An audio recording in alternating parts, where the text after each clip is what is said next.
Dacă ai fost bolnav de COVID-19, probabil îți simți organismul slăbit, însă activitatea fizică este importantă pentru recuperarea ta.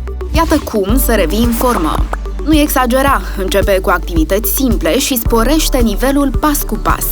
Întotdeauna fă exerciții de încălzire timp de 5 minute, în picioare sau așezat. Continuă cu activități cardio timp de 20 de minute, mers pe loc, step, plimbare, alergat sau ciclism.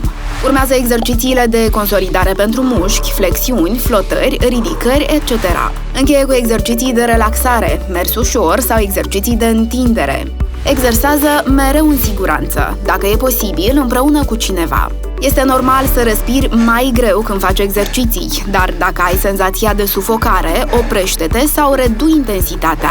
Exersează la cel puțin o oră după masă și consumă apă suficientă. Dacă ai amețeli, senzație de vomă, dureri sau alte simptome, oprește-te și apelează medicul.